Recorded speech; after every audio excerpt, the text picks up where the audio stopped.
soo dhawaada dhammaan saaxiibayaal mowduuca muuqaalkan waxaa kugu la wadaagi doonaa shaxdeena VIP-da ee ciyaaraha la ciyaari doono maalinta Britoola ah kuwa oo dabcan ku saleyn doono possibility winning-keena inuu ka sareeyo 99% marka hadii aad dawashada ku originalka waxaa si xishmad leh kaaga codsanaya inaad channelka subscribe saarto muuqaalkan aad like saarto saaxiibadan aad la wadaagto haddii aan mowduuceena ku soo laabano ciyaaraheena waxay ka kala koobnaan doonaan horyaalka Serie A, Bundesliga, Premier League iyo sidoo kale maxaa ahayta Spanish League soo marka ciyaaraha waxay koobnaan doonaan 7 kooxood oo kala duwan gamekeena ugu horeeya waa Inter Milan oo dabcan u bixi doonta France Inter Milan already waxay u dabaaldegtay koobka inay qaaday soo mar gamekan wax macno weyn uma fadhiyo kooxda kale oo dabcan muhiim u yahay soo mar gamekan waxa siinayna Inter Milan double chance Inter Milan waa ay badin kartaa ama baraje gali kartaa gameka labaad wuxuu noqon doonaa Man City iyo Fulham Man City iyo Fulham dabcan waxa ku saalinayna in labadan kooxood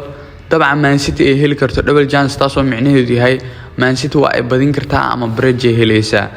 soo marka laba kooxood dirtaan saas ku baxay kooxdeena saddexaad waa Tottenham oo u bixi doonta Burnley Tottenham iyo Burnley dabcan waxa ku saalinayna in Tottenham ay ka badin karto kooxda Burnley gamekeena afraad wuxuu noqon doonaa Napoli oo dabcan u bixi doonta kooxda Bologna gamekan waxa ku saalinayna in labada kooxood midkood uu badin karo oo Bologna ay badin karto ama Napoli ay badin karto gamekeena shanaad dabcan wuxuu noqon doonaa Chelsea iyo Nottingham Forest gamekan waxa ku saalinayna in kooxda Chelsea ay ka badin karto kooxda Nottingham Forest gamekeena lixaad waa dabcan Real Madrid oo u bixi doonta Granada gamekan sidoo kale waxa ku saalinayna in Real Madrid ay ka badin karto Granada gamekan ugu dambeeya waa Dortmund iyo Mainz sidoo kale gamekan waxa ku saalinayna in Dortmund ay badin karto isku dar marka kooxahan waa 7 kooxood oodkooduna waa 10 to 11 waaye ama 10 ilaa 11 waa oodkooda waana ood aad u sareeyo oo high ah dabcan marka la eego